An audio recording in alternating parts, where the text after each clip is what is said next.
Namaste. Hi, yogis. Welcome to the Shaman and the Mermaid. We're here at Karma Yoga Center. And this is your astrological forecast for December 4th all the way through January 3rd. And what is our theme this time?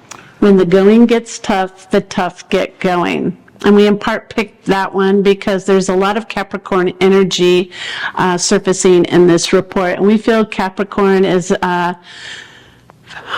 pretty indicative of the one who is able to move through difficulty of all kinds, from the depths of the ocean to the top of the mountain. They're the goat fish in their symbolism, so they can go from the low lows to the high highs, and we'll explain more why Capricorn energy is such a strong influence. But it all starts on the Gemini full moon on December 4th.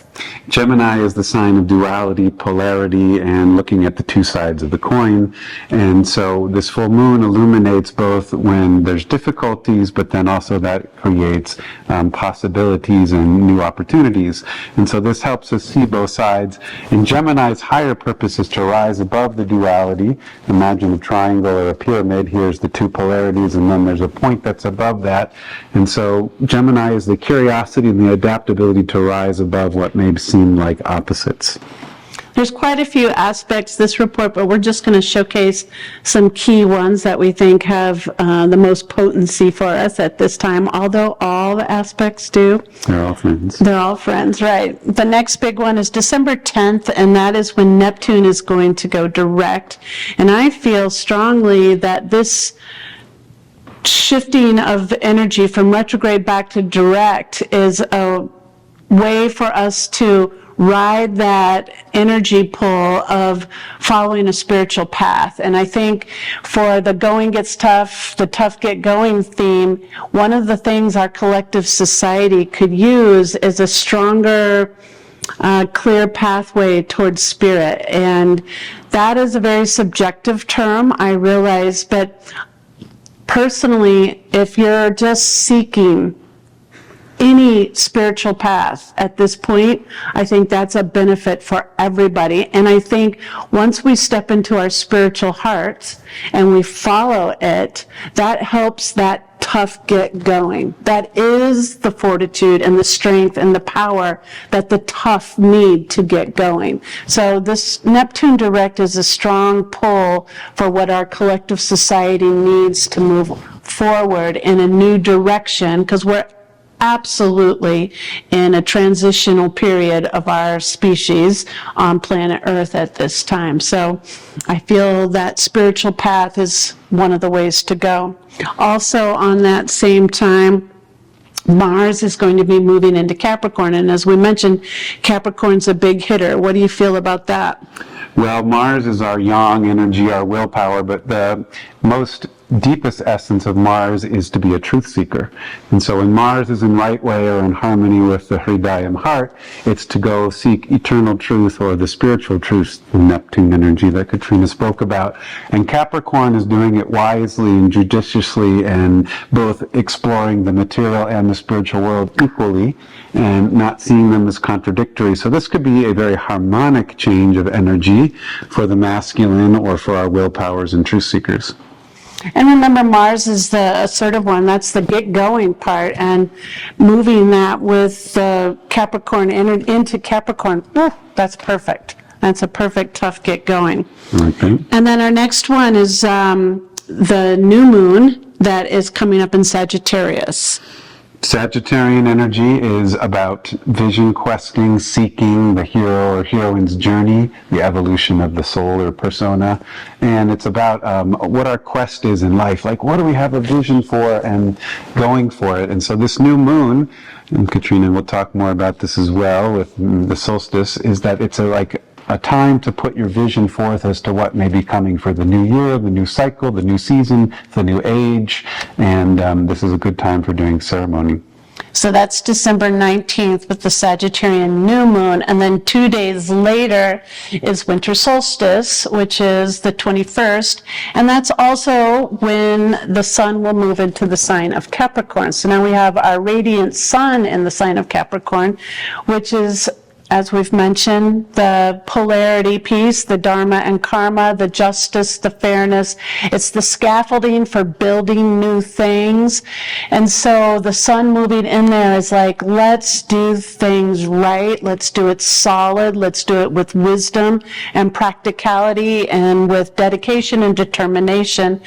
And then the winter solstice piece that day is also incorporating is the beginning of winter, which is saying hunker down and really think about things. And so before we take big crazy steps forward, the old saying of measure twice, cut once, this winter solstice is like, see the big vision, see where we want to go. We're going to go do it. The tough are going to get going, but let's really be clear and make a wise, sagacious choice about what to do at this time.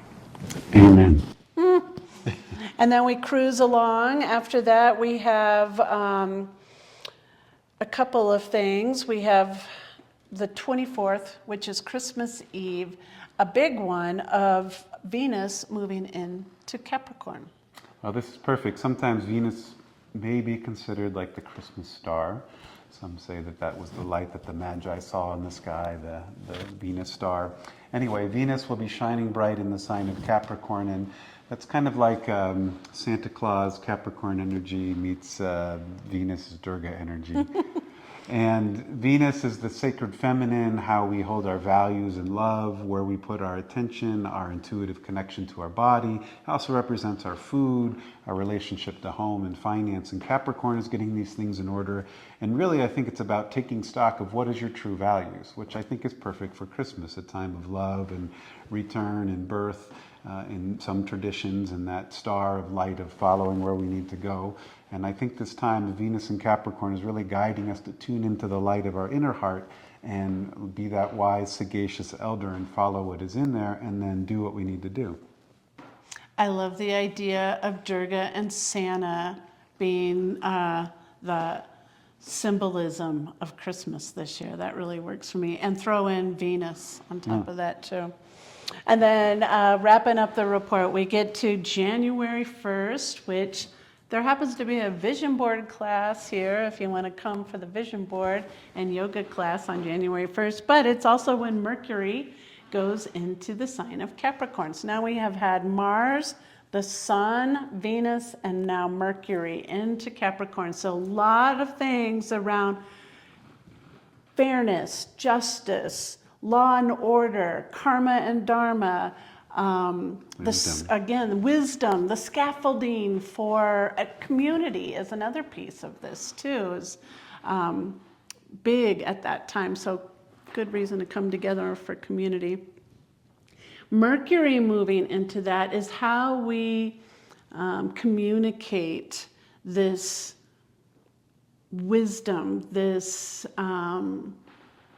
dharma and karma, the spiritual path, if you will. How are we bringing this forward? How are we bringing movement to it?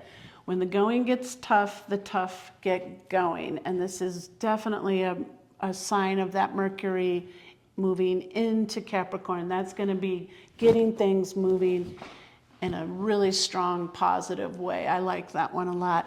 Then January 2nd is the last piece, Chiron direct. You want to speak to that? Chiron direct, this is the very end of Chiron's movement through Aries. It's been a 7-year cycle, and so this is the last few months.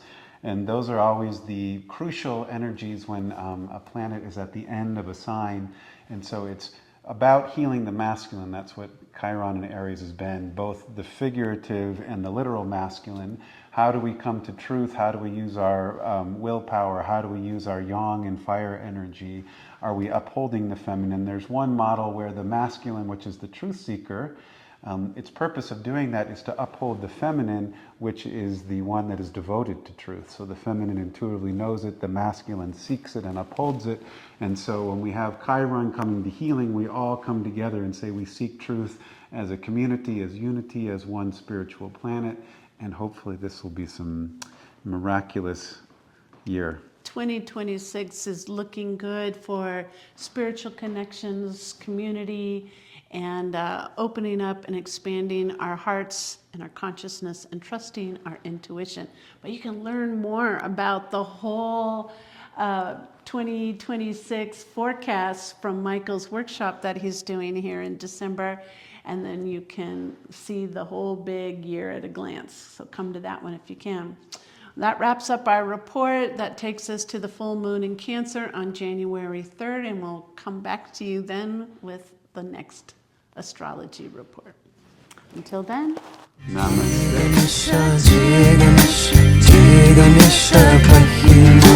Shri Ganesha, Shri Ganesha,